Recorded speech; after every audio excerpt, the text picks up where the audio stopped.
Queremos saudar a todos que estão aqui presentes nessa noite, aqueles que nos acompanham pela internet, e convidá-los a abrir a palavra de Deus na carta do apóstolo Paulo aos Gálatas. Nós vamos do capítulo 5, do verso 16 até o verso 26, até o final do capítulo. Deixa-me ver aqui.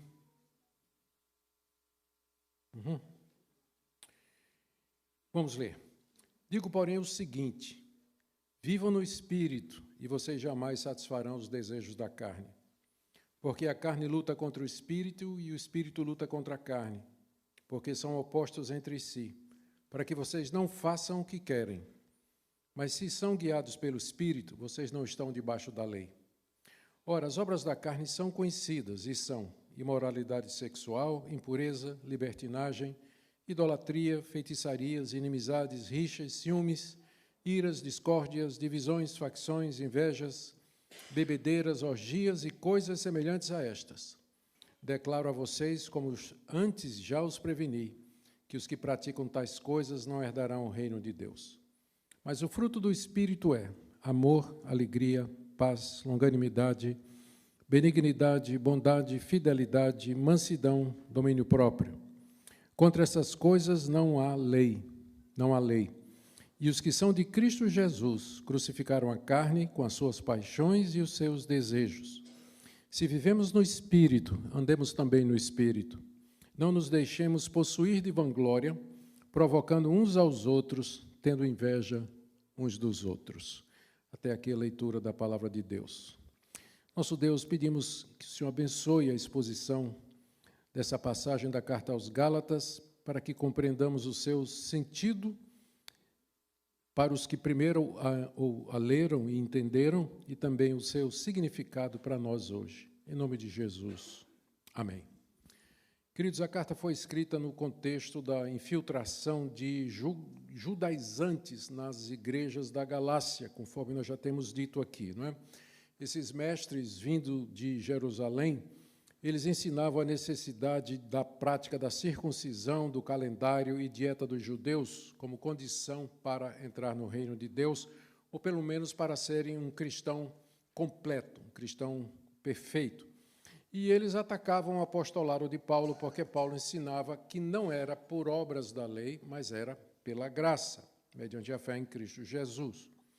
Eles estavam tendo entrada e recebendo guarida das igrejas da Galácia, de forma que o apóstolo Paulo resolveu escrever uma carta para evitar que os gálatas, que eram seus filhos na fé, seguissem a pregação desses falsos mestres. Falsos porque estavam ensinando um evangelho falso, que não tinha fundamento na obra e no ensino do Senhor Jesus.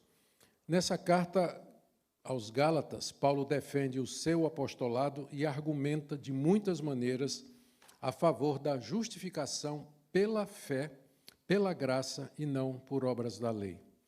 O tema central da passagem que nós lemos hoje e que nós queremos expor é sobre dois modos de existência que Paulo aqui coloca no final, que é vida na carne e vida no espírito. Vida na carne é viver debaixo da lei, escravizado pelos poderes espirituais malignos, no esforço carnal para se justificar diante de Deus. A vida no Espírito é viver pela graça e ser justificado em Cristo. Paulo está tratando disso no final da carta como uma espécie de aplicação de tudo aquilo que ele disse. Ele está dizendo que a justificação não é por obras, é pela graça mediante a fé. Os judaizantes estavam dizendo que era necessário guardar a lei de Moisés. No esquema do apóstolo Paulo, na salvação proposta por ele, debaixo da rubrica, por assim dizer, você tem graça, você tem vida, você tem espírito. Já debaixo da pregação dos judaizantes, Paulo coloca mundo, lei, poderes malignos, a carne, todas essas coisas. Então, no final, Paulo faz um contraste do fruto de você seguir um ou seguir o outro. Se você andar na carne, o fruto é esse aqui. A obra é essa. Se você andar no Espírito, o resultado vai ser esse aqui. Então, eu creio que ele fez isso para mostrar a superioridade da justificação pela fé, da doutrina da justificação pela fé, contra as obras da lei, e para mostrar qual é a verdade sobre aqueles que procuram se justificar diante de Deus através do seu mérito, através do seu esforço. E é claro, apesar de que isso aqui foi escrito há tanto tempo atrás, para uma situação típica daquela época, a aplicação para os nossos dias é imediata, como nós iremos ver mais ao final. Então, vamos lá. Em primeiro lugar, o apóstolo Paulo fala que o caminho para a vitória sobre a carne, o caminho para a vitória sobre a carne é a vida no Espírito. Verso 16. Digo, porém, o seguinte: vivam no Espírito e vocês jamais satisfarão os desejos da carne. Aqui o porém, não é? Digo, porém, introduz um contraste. Que contraste é esse? Ele tinha dito nos versos anteriores que a carne, a nossa natureza pecaminosa, procura sempre se manifestar. Porém, pelo Espírito, nós podemos vencê-la. Se você der uma olhadinha nos versículos anteriores, ele diz no verso 14 que a lei se cumpre no amor. Aí no verso 15, ironicamente, ele diz: mas se vocês ficam se mordendo e devorando uns aos outros, tenham cuidado para que não sejam mutuamente destruídos. O caminho da carne, que é o caminho de se justificar pelo seu esforço, ele provoca comparações, disputas por quem é melhor e quem é que vai chegar primeiro. E o resultado é que as pessoas, em vez de se encorajarem, elas, na verdade, vão atacar as outras para que cheguem na frente, já que o sistema é meritório. Mas essa é a tendência natural do coração humano, que vem à tona com a pregação dos judaizantes. Qual o caminho para vencer a carne, então? Se não é por obras, Paulo, se você está dizendo que não é pelo nosso esforço que nós dominamos a carne, então qual é o caminho, então? E ele explica que o caminho é vida no Espírito. Vivam no Espírito e vocês jamais satisfarão os desejos da carne. O que é que significa viver no Espírito? Quem é que não quer isso? Viver no Espírito, como vitória sobre a carne.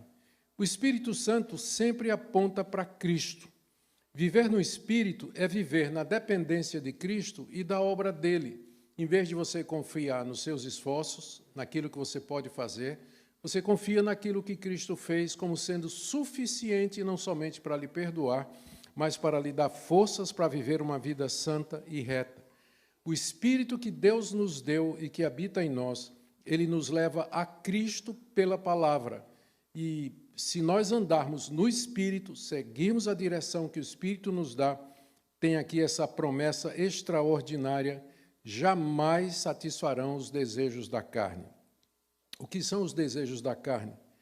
Carne aqui é a nossa natureza pecaminosa, a nossa natureza caída, que nós herdamos de Adão, e que é marcada pela corrupção do pecado, que é muito mais inclinada a fazer o mal, fazer aquilo que é desagradável diante de Deus. Viver tentando se justificar pelas obras da lei desperta ainda mais esses desejos. Então, você imagina o seguinte: a nossa natureza ela é inclinada a todo mal.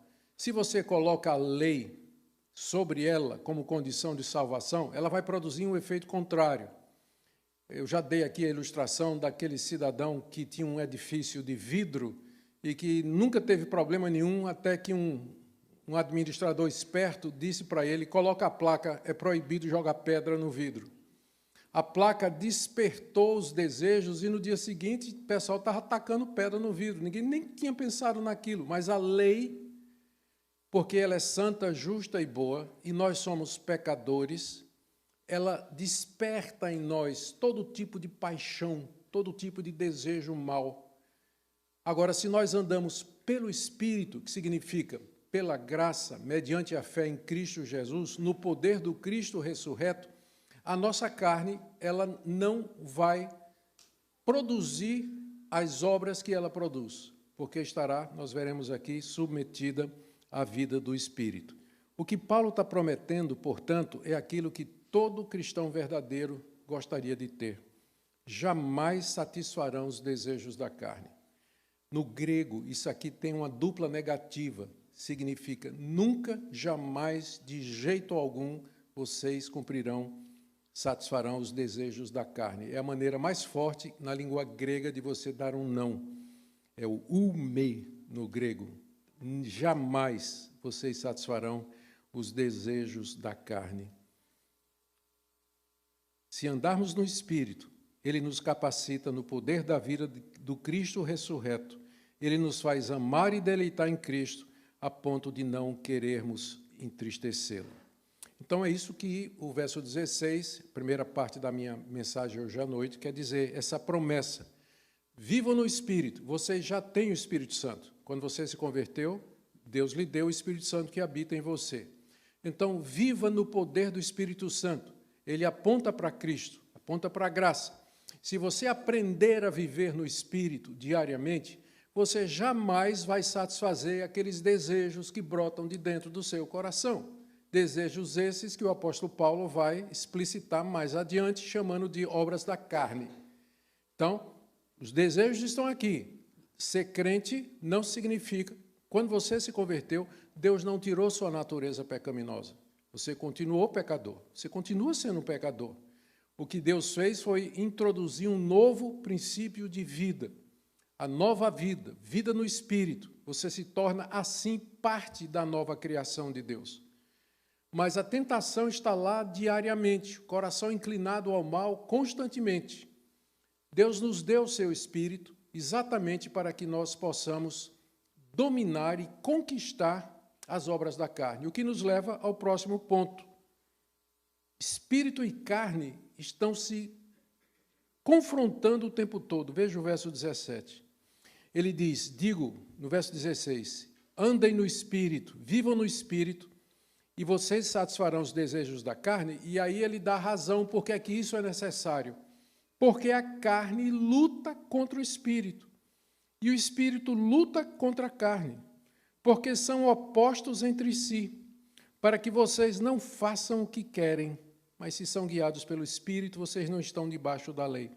A razão pela qual eu tenho que viver no poder do Espírito é que não há uma neutralidade. Ou você está agindo pela carne, ou você está sendo guiado pelo poder do Espírito Santo. Não existe um meio termo aqui. Os dois estão em constante confronto. A carne luta contra o Espírito. A carne é minha natureza pecaminosa. Ela se rebela contra Deus e contra tudo que é de Deus e que me é trazido pelo Espírito que habita em mim. A carne luta, ela briga, ela não se sujeita àquilo que o Espírito deseja. E o Espírito, por sua vez, que Deus nos deu, luta contra a carne. Você certamente já sentiu essa briga diária no seu coração.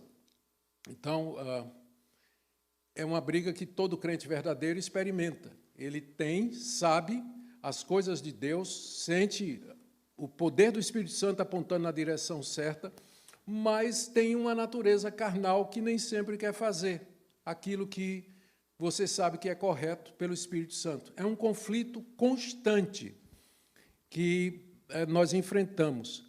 Por que que eles estão em constante conflito? Porque são opostos entre si.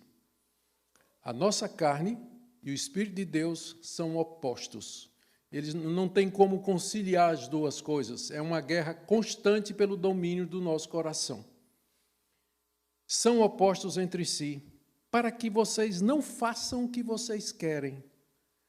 Ou seja, e tem quem fala em livre-arbítrio, né? Eu não consigo fazer o que eu quero, porque ou eu vou estar debaixo do domínio da carne, ou eu vou ser guiado pelo Espírito Santo. Não há eu chegar e dizer, não, eu não quero nem ir pelo Espírito, nem ir pela carne, eu vou pelo meu próprio caminho. Não.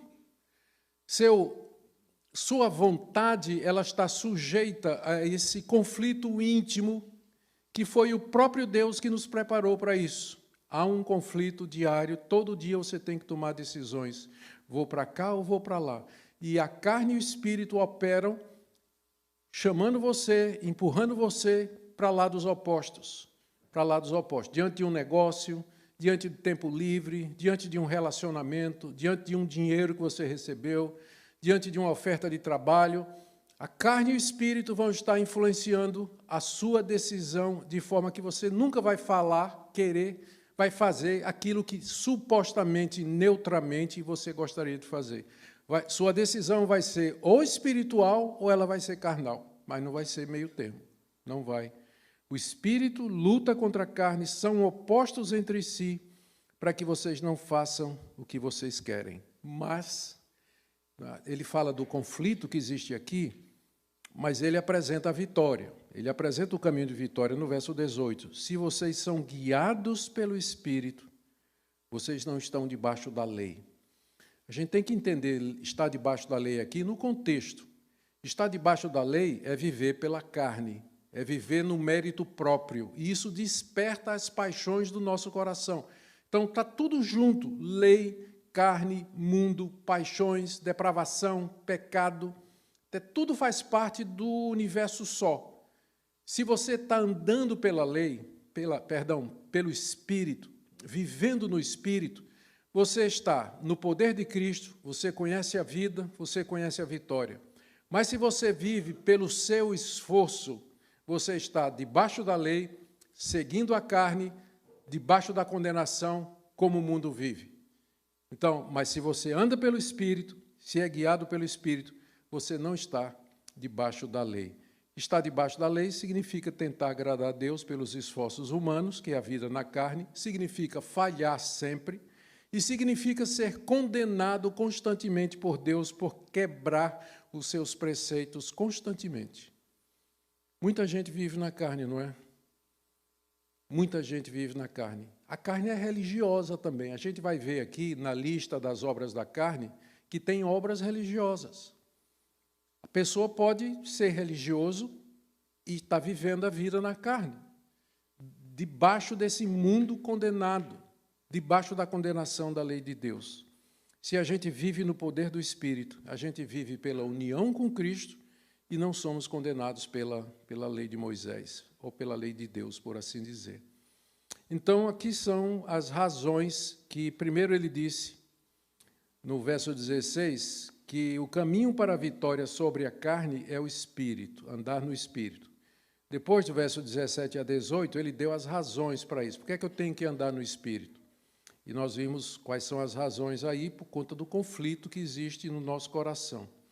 E quais os resultados, agora vamos para o terceiro ponto, né? Quais os resultados desses dois modos de vida? Verso 19 a 23. Então, vamos lá. Isso aqui é bem conhecida, essa passagem, né? Quando a gente segue os desejos da natureza humana, os resultados são extremamente claros. É o que ele diz no verso 21, perdão. É o que ele diz no verso 19.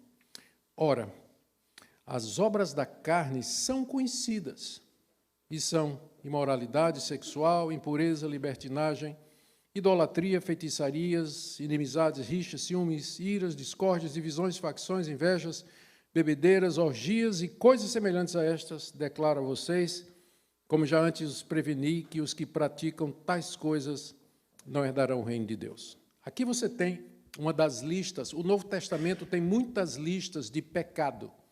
Você encontra em Mateus 15, você encontra em Romanos 1, e você encontra em Gálatas 5. É uma das listas mais conhecidas daquilo que a Bíblia chama de pecado, daquilo que caracteriza a quebra de um mandamento de Deus ou de todos e que se expressa na conduta das pessoas, na minha vida, no seu coração.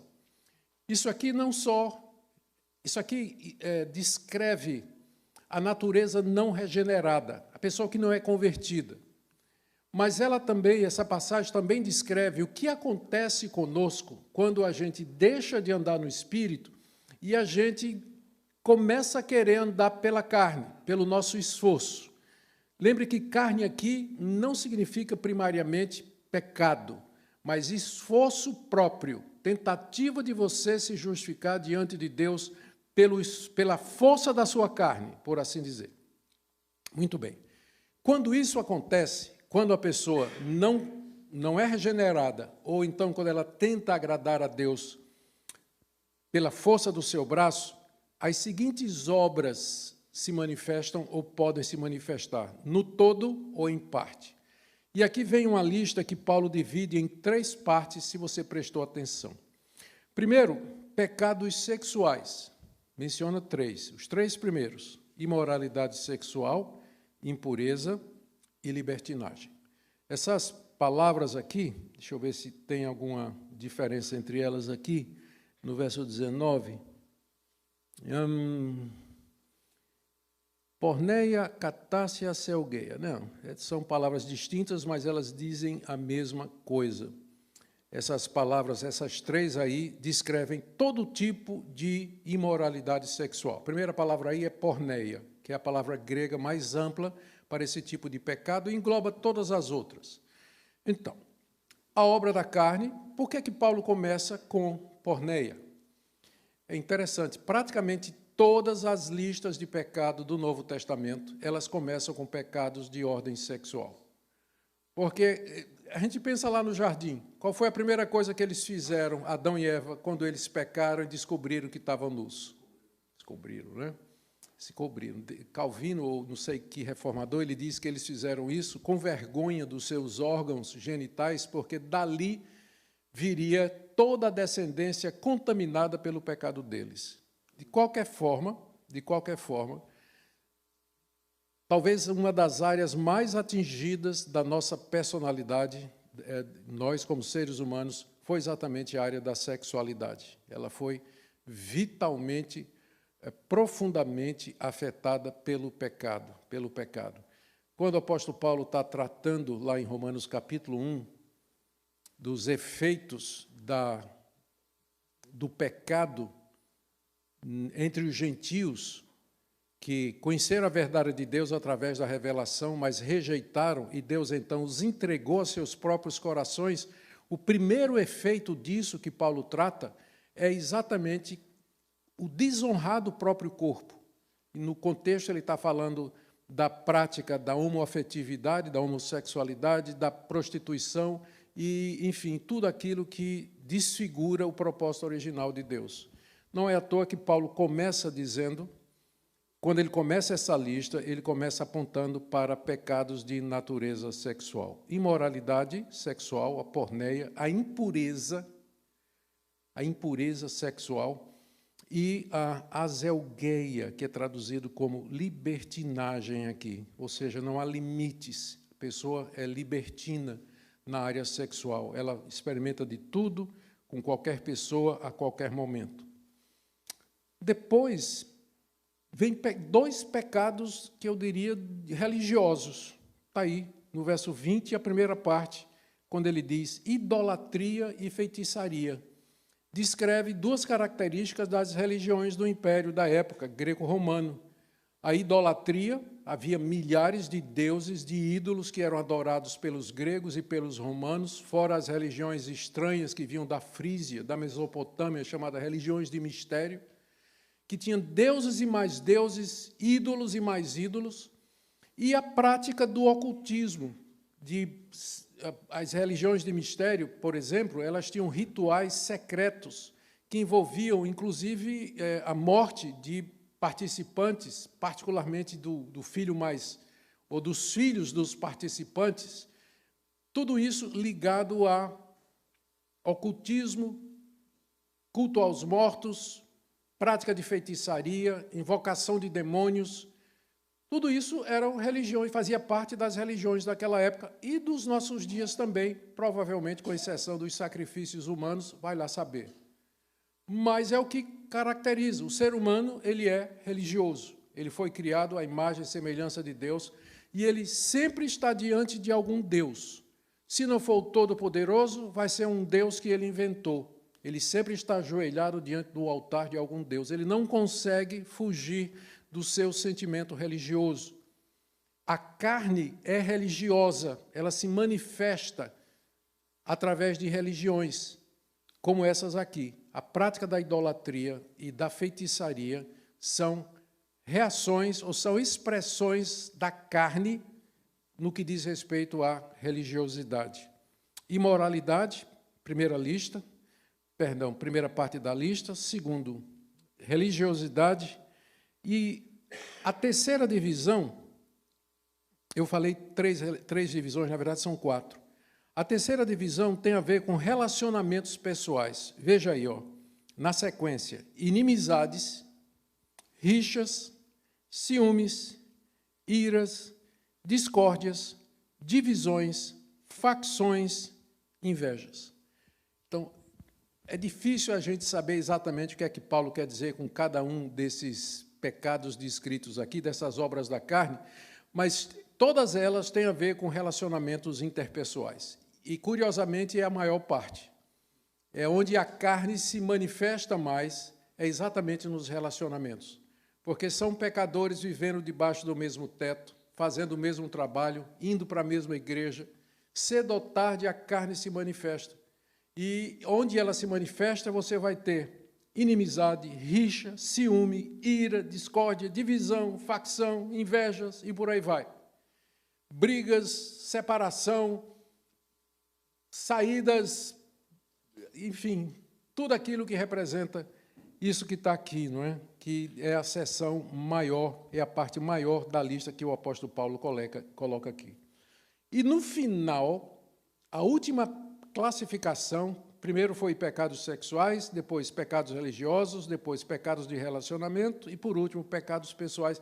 Ele colocou bebedeiras e orgias. O que é que ele está se referindo?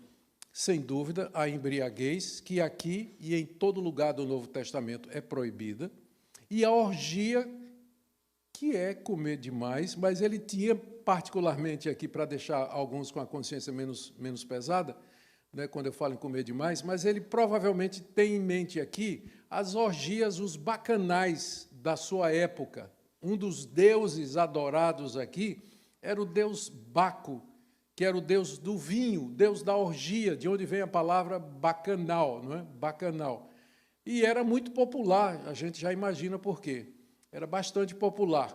E Paulo talvez esteja se referindo a essas orgias que eram comuns no mundo greco-romano e que eram uma expressão de religião, inclusive, né? Fazia parte do culto ao deus Baco.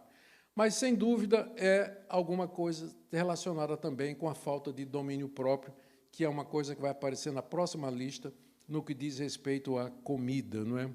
A bebedeira e a comilança. Isso aí são pecados de ordem pessoal, ou seja, que tem a ver com a falta de domínio próprio, que é um fruto do Espírito que nós vamos ver em seguida. Aqui você tem um raio-x, não é? Muito detalhado do que são as obras da carne. O que é que acontece quando você não está andando no Espírito, pela graça de Deus, no poder de Deus, mas você tenta viver uma vida dependendo da sua força, do seu esforço, da sua disposição para fazer a vontade de Deus. O resultado é que, em vez de você ter vitória, essas coisas são excitadas em você, elas são despertadas em você. E não somente isso, Paulo diz aqui. Veja só o final do verso 21. Declaro a vocês, como antes já vos previ... Sim, no final do verso 21, no começo do verso 21, ele diz assim: invejas, bebedeiras, orgias e coisas semelhantes a essa. Quer dizer, a lista não é nem exaustiva. Tem mais coisa pela frente ainda. Mas meu ponto é esse aqui. Declaro a vocês, como antes já os preveni, que os que praticam tais coisas não herdarão o reino de Deus. Por esse critério aqui, se interpretado de maneira simples, quantos de nós aqui herdaremos o reino de Deus? We stand guilty, right? Aqui, o que nos salva não é um exercício de exegese, mas é chamar a sua atenção para o que Paulo está dizendo aqui. Deixe-me só ter certeza de que eu não vou dizer uma besteira aqui para não tirar ninguém do anzol cedo demais. Deixa eu ver aqui no verso 21, como ele diz assim, foi mais 14 prepõe. Prassontes, é o verbo prassou, que é praticar. Eu estava na dúvida se era o verbo fazer ou se o verbo praticar, porque faz toda a diferença do mundo. Veja como a gramática ela nos ajuda aqui. O verbo aqui não é o verbo poiel no grego, que significa fazer, e geralmente fazer alguma coisa pontualmente. O verbo aqui é o verbo prassou, que significa praticar. praticar. Existe toda uma diferença entre você cometer um pecado e você viver na prática desse pecado. Existe toda a diferença do mundo nisso, não é verdade?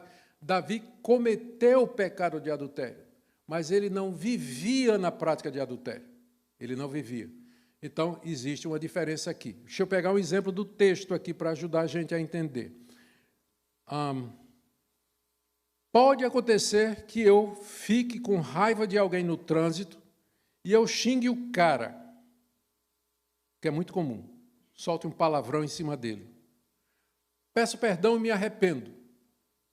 Mas se eu faço isso constantemente, todo dia, e a boca fala daquilo que o coração está cheio, então é sinal de que o problema é mais profundo. Se eu exagerei na bebida uma vez e fiquei bêbado, foi uma vez.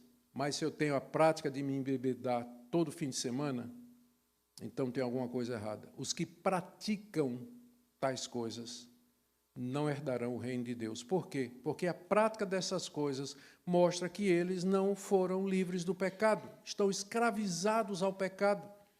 Quando a vida no Espírito, foi dito lá no começo, viva no Espírito e você jamais cumprirá os desejos da carne. Pode acontecer de uma mentira. Pode acontecer de uma mentira. A Bíblia diz que todo homem é mentiroso. Mas você não pode ser conhecido como uma pessoa que mente o tempo todo. Você não pode ser conhecido como alguém que perde a paciência o tempo todo. Você não pode ser conhecido como alguém que é indecente, alguém que falseia a verdade o tempo todo. Você não pode ser conhecido, porque se você vive na prática dessas coisas, qual é a sua diferença para o não regenerado? Para a pessoa que não faz parte da nova criação. Então, já preveni. Paulo diz que já tinha falado disso antes, quando ele esteve lá pregando o Evangelho para eles. A pregação de Paulo não foi somente creiam no Senhor Jesus que vocês vão ser salvos. Paulo também ensinou quais são as consequências. E aqui ele está só relembrando. Mas, agora vamos para a próxima parte do nosso estudo. Quando nós vivemos no Espírito, os resultados são completamente outros. Olha o que ele diz aí do verso 22 até o verso 24. Já lemos, mas não faz mal a gente ler de novo. Mas, introduzindo o contraste, o fruto do Espírito é amor, alegria, paz, longanimidade, benignidade, bondade, fidelidade, mansidão, domínio próprio. Contra essas coisas não há lei. E os que são de Cristo Jesus crucificaram a carne com suas paixões e os seus desejos. Primeira coisa que nós notamos aqui é que essa seção, essa perícope aqui, ela é introduzida pelo mas. O mas estabelece um contraste entre o que está sendo dito e o que foi dito antes. E o contraste é esse. Se você anda na carne, as obras que vão aparecer são essas daqui. Mas, se você viver no Espírito, o resultado é diferente. Então, há um contraste, são duas vidas diferentes. Uma está oposta à outra, como a gente tem dito desde o começo. Segunda coisa que chama a atenção é o singular. Quando ele falou das obras da carne, ele falou obras, plural. Mas quando ele vai falar do Espírito, ele usa fruto, singular. Os exegetas têm quebrado a cabeça aí, por que Paulo está fazendo isso aí. Eu nunca achei uma explicação totalmente satisfatória, a não ser essa de que isso aqui, na verdade, é um cacho de uva com nove frutinhas, né, com 9 uvas. Aqui tudo é amor. Por exemplo, o fruto do Espírito é amor, aí em seguida vem alegria, que é o amor exultando, paz, que é o amor em descanso, longanimidade, que é o amor na espera, benignidade, que é o amor em ação, tudo é amor aqui. Portanto, é um fruto só. E ele tinha acabado de dizer que se alguém ama seu próximo, ele cumpre a lei. No contexto, ele diz isso aqui. Então, o fruto do Espírito é amor. O amor é o contrário de todas essas outras coisas que se manifestam sob a carne. Alegria, paz, são dimensões do amor. A lei, e ele diz, contra essas coisas não há lei. A lei de Deus não condena isso. A lei de Deus não condena a alegria, não condena a paz, não condena o domínio próprio. Então, você vivendo no Espírito, você está livre da condenação da lei.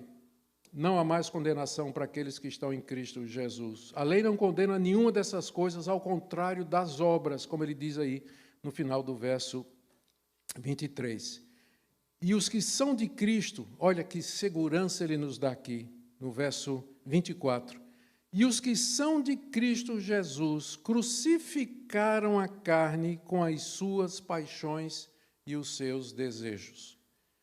Como é que eu sei que isso aqui, como é que eu sei que o fruto do Espírito vai se manifestar, prosperar e ser vitorioso na minha vida?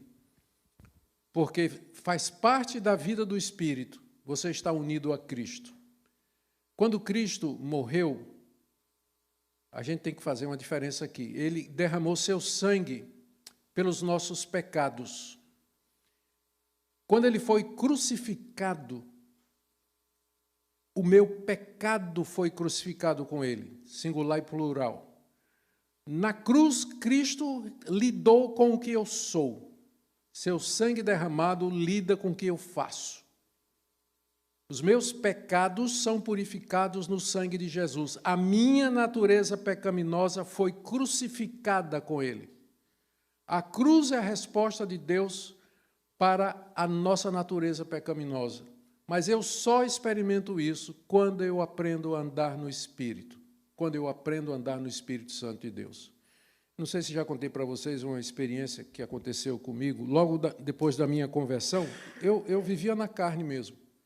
Não no sentido de vida pecaminosa, mas assim, querendo agradar a Deus por todo o meu esforço. Os 2, 3 primeiros anos da minha vida como cristão, foi um verdadeiro martírio para mim. Porque eu colocava regras para mim, para dominar o pecado. Eu vim de uma vida muito devassa. Como meio de santificação, eu entendi que a melhor coisa eu era fazer uma lista de coisinhas que eu podia, não podia, tomar resoluções, muito bem intencionado, mas todo dia eu quebrava minhas próprias resoluções, e eu ficava destruído. E quando eu quebrava essas resoluções e quebrava a lei, a culpa vinha e me consumia. E eu, então, passava a praticar as obras da carne. Aí eu ia, já que eu estou perdido mesmo, que eu não consigo mesmo, então, aí chafurdava na miséria. Deus, na misericórdia dele, me trazia de volta. Até que um dia comecei a pregar cedo, eu fui pregar, eu não me lembro nem a ocasião, mas o texto que me deram para pregar foi aquele que Jesus diz, lá no Evangelho de João: eu vim para que tenham vida e a tenham em abundância. E aquilo foi... Rapaz, eu estou tentando fazer aquilo que Cristo já fez e que Ele me dá. Eu tinha sido salvo pela graça, só que eu não sabia. Não é? Então, meio que foi caiu a ficha ou a chavezinha foi ligada que eu entendi que era pela graça. E que coisa maravilhosa, que leveza, que alegria no meu coração. Saber que eu podia agora andar pelo Espírito, como está aqui, porque os que são de Cristo já crucificaram a carne com suas paixões e com seus desejos. Quantos livros me ajudaram naquela época, estou querendo me lembrar de um aqui em particular, eu fico devendo para a próxima vez. Mas tem um que... Não, eu vou dar uma olhadinha direitinho, vou ver se eu recomendo ele para vocês. Mas é isso aqui, são 2 modos de vida e você está vivendo ou um ou outro. E como é que você sabe? Pela manifestação. Vamos ver aqui, eu não acabei de falar ainda do fruto do Espírito, né? Amor, que é o que une tudo, alegria no meio do sofrimento, no meio da provação, paz no meio da guerra, longanimidade, que é paciência, benignidade e bondade, não tem diferença aqui, que é você fazer o bem a quem precisa, fidelidade, ser fiel a Deus, mansidão. Nossa, lembra que o Espírito Santo, quando desceu sobre Jesus, ele desceu na forma de uma pomba. Jesus é o leão da tribo de Judá, mas ele é o Cordeiro de Deus. Né? Então, a pomba só podia pousar no cordeiro. No leão não dava, né? No leão não dava. Então, a pomba só pode pousar sobre você se você for cordeiro, não é? Se for leão, não. Contra essas coisas, onde é que eu estou, meu pai? Mansidão, domínio próprio. Palavra grega enkrateia, que significa domínio sobre o ego. Domínio sobre o ego. É isso que significa domínio próprio. Contra essas coisas não tem lei. Paulo termina com duas exortações aqui, no verso 25 e no verso 26. A primeira, ele chama a coerência. Olha, que chamada a coerência, verso 25. Se vivemos no Espírito, leia assim, se nós dizemos que vivemos no Espírito, andemos também no Espírito. É um chamado à coerência. Se você diz que anda no Espírito, que você é crente, que você tem o Espírito, então ande no Espírito. E andar no Espírito vai se evidenciar por esse fruto bendito que vai aparecer na sua vida. Segunda exortação dele, cuidado com a vanglória típica de quem quer se justificar pela lei. Verso 26, não nos deixemos possuir de vanglória, provocando uns aos outros, tendo inveja uns dos outros, que é o que acontece quando a gente entra no sistema da lei. Comparações, viver na carne, o resultado é esse aí. O que é que a gente pode aprender aqui? Quero terminar com essas aplicações. Primeiro, que existem apenas dois modos de existência: carne e espírito. Você não faz o que você quer. Seu arbítrio está colado num ou colado no outro, mas você não existe isso de neutralidade. Suas decisões ou são carnais ou são espirituais. Segundo, como discernir em qual desses dois modelos de vida você está vivendo? Se você se acha justo diante de Deus, procura fazer o que é certo para ser aceito por Deus, não consegue deixar de praticar o pecado habitualmente, sabe que Cristo morreu pelos pecados, mas não considera isso suficiente, tem receio de viver livre com medo de cair na prática do pecado, então você está vivendo de alguma forma debaixo da carne, debaixo da lei e vivendo no mundo. Mas se você odeia o pecado, atenção aqui, se você se entristece quando ele ocorre em sua vida, se você tem experimentado vitória sobre pecados que comete habitualmente, se você entendeu a suficiência da morte de Cristo, se você recebe o perdão de pecados e a vida eterna humildemente pela fé, se você percebe o fruto do Espírito em sua vida, não precisa ser plenamente, totalmente e nem os 9 de uma vez, mas se você percebe o fruto do Espírito na sua vida, se você almeja do fundo do seu coração ser perfeito como Cristo era, então você está vivendo no Espírito. Se não, examine sua vida. É um momento oportuno para você fazer um levantamento da sua conduta, das suas decisões, das suas postagens, das suas conversas, das suas listas, e diante de Deus pedir a Ele que lhe dê realmente andar no Espírito, para que jamais você satisfaça a concupiscência da carne.